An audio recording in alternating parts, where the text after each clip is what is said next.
Hey guys, Robert here, and today I have a story for you all. But before I get to the story, let me all ask you something.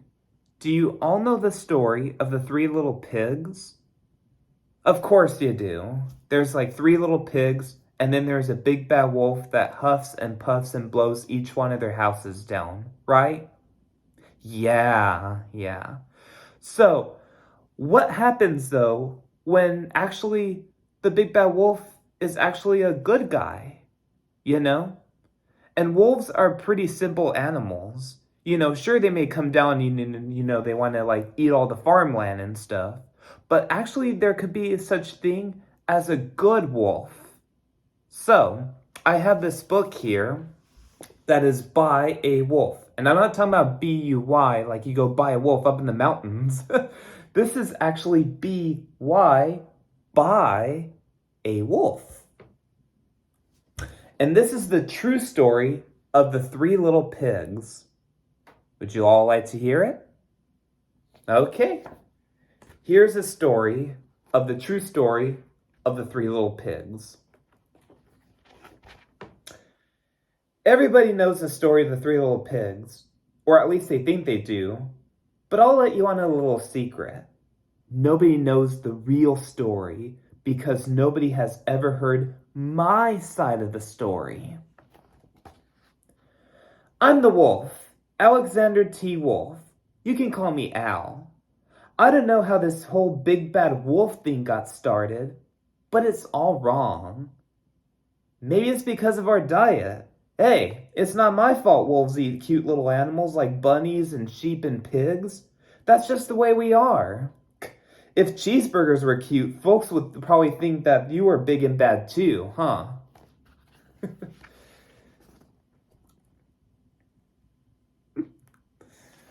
Have you ever had a cheeseburger?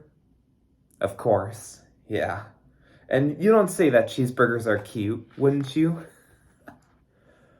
But like I was saying, the whole big bad wolf thing is all wrong. The real story is about a sneeze, and a cup of sugar. This is the real story.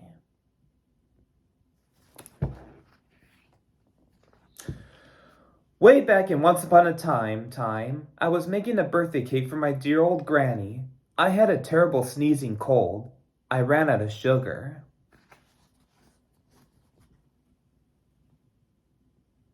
And there's the granny right on the picture frame. So I walked down the street to ask my neighbor for a cup of sugar. Now this neighbor was a pig. And he wasn't too bright either. He had built his whole house out of straw. Can you believe it? I mean, who in his right mind would build a house of straw? We all know who that is, don't we? The first little pig. So of course the minute I knocked on the door, it fell right in. I didn't want to just walk into someone else's house, so I called, "Little pig, are you in?"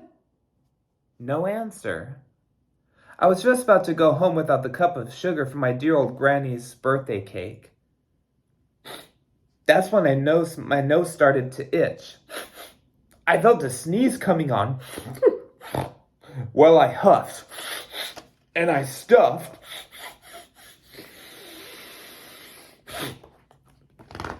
and I sneezed a great sneeze.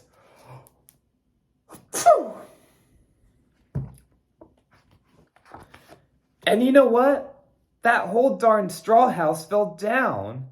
And right in the middle of the pile of straw was the first little pig, dead as a doornail.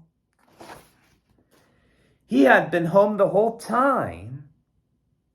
It seemed like a shame to leave a perfectly good ham dinner lying there in the straw, so I ate it up. Think of it as a big cheeseburger just lying there.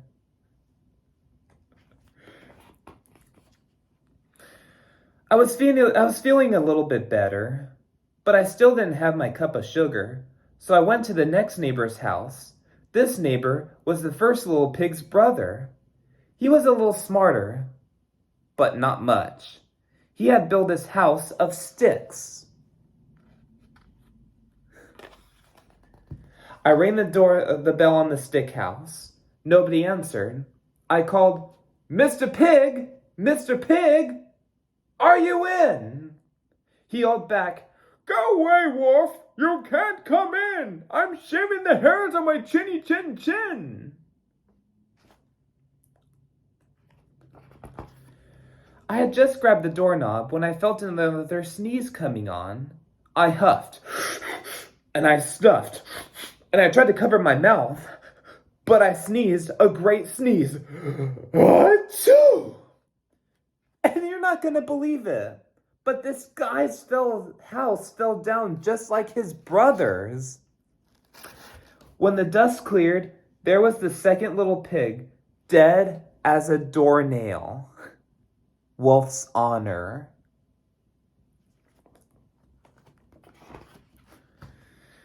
Now you know food will spoil if you just leave it out in the open, so I did the only thing there was to do. I had dinner again. Think of it as a second helping.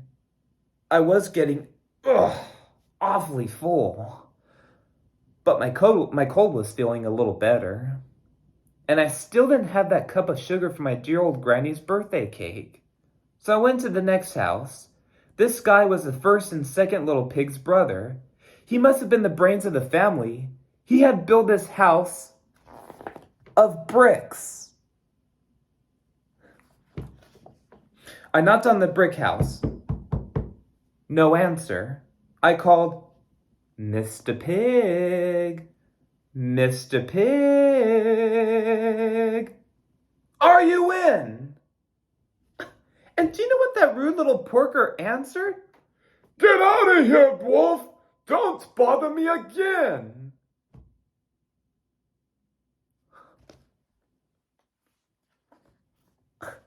Talk about impolite!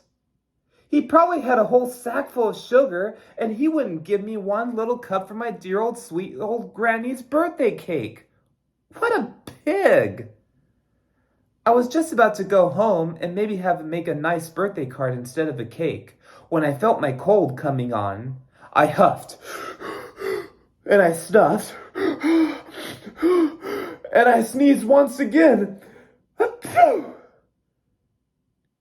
Then the third little pig yelled, "And your old granny can sit on your pin." Wow. So do you think the Big Bad Wolf is actually a villain in this story? No. Now, I'm usually a pretty calm fellow, but when somebody talks about my granny like that, I go a little crazy. When the cops drove up, of course I was trying to break down this pig's door, and the whole time I was huffing and puffing and sneezing and making a real scene. Oh, yeah, and the cops are right there, and there's a wolf. What happens next? And the rest, as they say, is history. He's on the ad of the newspaper, and now he's known as, come on, say it with me, everybody, Big Bad Wolf. The news reporters found out about the two pigs I had for dinner.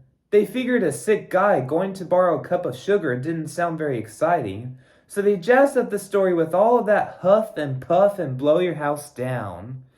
And they made me the Big Bad Wolf. That's it. The real story, I was framed. But maybe you could loan me a cup of sugar, please? The end. Wow, that is a true, really different twist of the story. Didn't you think so? Now, I have a question for you.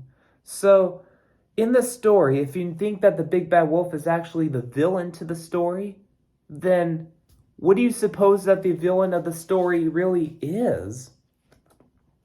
Do you think it's the third little pig? I mean, yeah, because if you look at this page right here, and then if you look really closely, he doesn't look very jolly to me, doesn't he? So yeah, he's actually the villain of this story. Wow. And framed means that you get misbelief by something that you have not even done, that everybody claims to think that you have done something terrible, and they put you down. So don't get framed. And I don't mean don't get in a picture frame, but don't get framed for something. Nobody likes a wise guy at all. Well, that's all for today. Thank you all so much and enjoy the rest of your night. Bye.